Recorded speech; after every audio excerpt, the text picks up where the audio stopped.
जिनको दूर कराने के लिए बीएसपी भी अपनी कार्यशैली के तहत चलकर हमेशा इनके साथ खड़ी रही है और अभी भी खड़ी है, क्योंकि इनका ये आंदोलन देश के समस्त छात्रों व नौजवान पीढ़ी एवं उनके परिवार वालों की भी गंभीर समस्याओं से जुड़ा हुआ है, जिसके निदान को लेकर बीएसपी लगातार गंभीर व अपने तरीके से संघर्षरत भी है। लेकिन देश को ऐसा नहीं लगना चाहिए कि छात्र व जैन जी अपनी समस्याओं को दूर करवाने की बजाय आए दिन ये लोग उनकी राजनीति में ही बुरी तरह से फंसते जा रहे हैं। उदाहरण के तौर पर दिल्ली के जंतर मंतर पर अभी कुछ दिन पहले कॉकरोच जनता पार्टी का छात्रों, नौजवानों, जैन जी आदि की समस्याओं को लेकर आंदोलन छिड़ा, तो फिर वहाँ इनके इस आंदोलन को कांग्रेस व इनके सहयोगी दलों ने हाईजैक कर लिया, जो किसी से छिपा नहीं है। अर्थात इन्होंने अपने हाथों में ले लिया और अब उसकी आड़ में अभी तक संसद भी चल नहीं पा रही है। और ये कॉकरोच जनता पार्टी अर्थात सीजेपी का आंदोलन खत्म होते ही फिर झारखंड राज्य में अब राजधानी रांची में भी पिछले काफ़ी दिनों से वहाँ छात्रों व नौजवानों आदि का भी अपनी समस्याओं को लेकर आंदोलन चल रहा है, जिस पर कांग्रेस पार्टी व इनके समर्थक दल अभी तक भी खुलकर नहीं बोल पा रहे हैं। और अब वहाँ पर बीजेपी व उनके समर्थक दल उनकी मदद के लिए आगे आकर आवाज़ उठा रहे हैं। अर्थात ऐसा लगता है कि अब इन्होंने भी इनके आंदोलन को हाईजैक कर लिया है। इस प्रकार से ये सब दिल्ली के जंतर मंतर पर छात्रों व नौजवानों आदि के हुए आंदोलन और अब झारखंड के रांची में भी हो रहे छात्रों व नौजवानों आदि के आंदोलन की आड़ में भी हमें राजनीति ज़्यादा देखने के लिए मिल रही है। अर्थात इनकी समस्याओं को हल कराने के लिए गंभीरता नहीं है, हमें गंभीरता नज़र नहीं आ रही है, बल्कि चुनावी स्वार्थ की संकीर्ण राजनीति ही ज़्यादा हावी देखने के लिए मिल रही है। ऐसे में पूरे देश के छात्रों व नौजवानों अर्थात जैन जी से यही अपील है कि वे अपनी समस्याओं को दूर करने के लिए सत्ता व विपक्ष के इस समय चल रहे षड्यंत्र से बिल्कुल दूर रहें और ये लोग अपनी समस्याओं से निपटने के लिए इनका सावधानी पूर्वक इस्तेमाल करें, ना कि इसकी आड़ में सत्ता व विपक्ष अपने स्वार्थ की संकीर्ण राजनीति करके इनका नाजायज फायदा उठा ले। जबकि ये जग जाहिर है कि यूपी में बीएसपी की 4 बार रही सरकारों में हमने छात्रों व नौजवानों को किसी भी मामले में निराश नहीं होने दिया। अर्थात हमने छात्रों व युवाओं की सभी छोटी बड़ी समस्याओं का, खासकर उनके रोटी रोजी का विशेष ध्यान रखा है और इस क्रम में सरकारी व प्राइवेट सेक्टर में भी रोजगार के नए नए अवसर प्रदान किए हैं। अर्थात हमने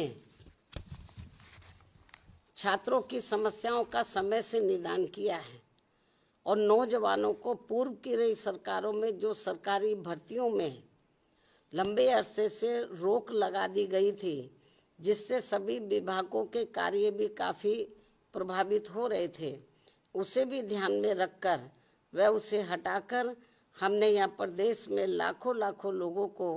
रोटी रोजी के साधन दिए हैं। इतना ही नहीं,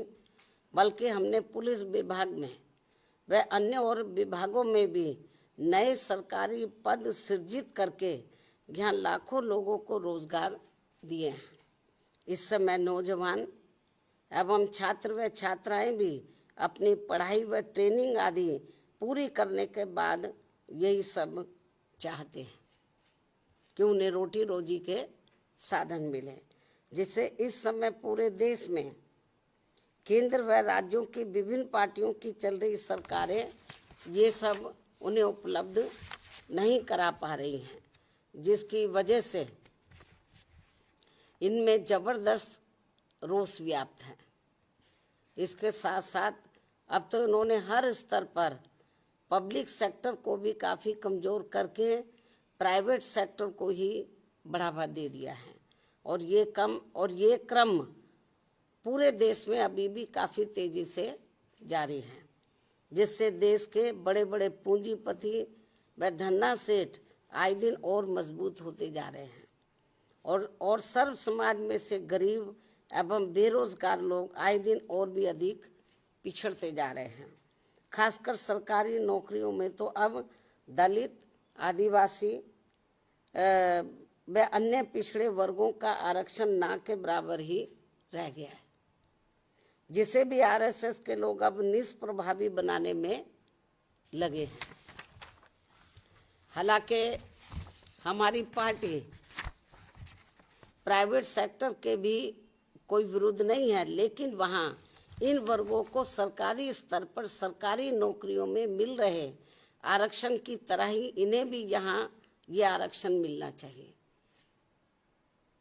जिसकी व्यवस्था यहाँ नहीं है। जबकि बीएसपी की सरकार ने सरकारी सहयोग से स्थापित उद्योगों में भी आरक्षण देने की व्यवस्था लागू की थी। इस प्रकार से इन वर्गों को सत्ता व विपक्ष की अंदरूनी मिलीभगत से यहाँ फिर से गुलाम व लाचार बनाने की साजिश चल रही है, जिससे बचने के लिए अभी से इन वर्गों को उत्तर प्रदेश सहित पूरे देश में सतर्क व सावधान हो जाना चाहिए और देश में अपनी एकमात्र हितैषी अम्बेडकरवादी पार्टी बीएसपी से जुड़कर इसे सत्ता में जरूर लाना है। जबकि हमने यहाँ यूपी में बीएसपी के सत्ता में आने के बाद सर्व समाज के किसी भी वर्ग के साथ कोई भी भेदभाव व पक्षपात आदि नहीं किया है, बल्कि सभी वर्गों का हर मामले में व विभिन्न क्षेत्रों में कार्यरत सभी वर्गों के लोगों का भी हर स्तर पर यानी कि राजनीतिक, आर्थिक व सामाजिक तौर पर पूरा ध्यान रखा है। अर्थात हमने बीजेपी व कांग्रेस पार्टी एंड कंपनी के लोगों की तरह उनकी जातिवादी, संकीर्ण व पूंजीवादी मानसिकता के तहत चलकर सरकार नहीं चलाई है, बल्कि बीएसपी की सर्वजन हिताय व सर्वजन सुखाय की नीतियों व सिद्धांतों के आधार पर चलकर ही सरकार चलाई है। और ये सब यूपी की जनता ने 4 बार यहाँ बीएसपी के रही सरकार में देखा है। और अब कुछ ही समय के बाद यूपी, उत्तराखंड व पंजाब प्रदेश आदि में एक साथ यहाँ विधानसभा के आम चुनाव होने वाले हैं, जिसमें ऐसे वातावरण में सर्व समाज से बीएसपी को ही कामयाब बनाने की अपील भी की जाती है। यही देश व जनहित में समय की मांग है, जिससे सर्व समाज के लोग अर्थात छात्र, नौजवान, दलित, आदिवासी, पिछड़े, मुस्लिम व अन्य धार्मिक अल्पसंख्यक समाज के लोग तथा किसान, मजदूर, व्यापारी, कर्मचारी व अन्य मेहनतकश लोग भी अपनी खुशहाल जिंदगी बसर कर सके। अतः हर मामले में अब बीएसपी को ही मजबूत बनाना बहुत ज़रूरी है। इस उम्मीद के साथ ही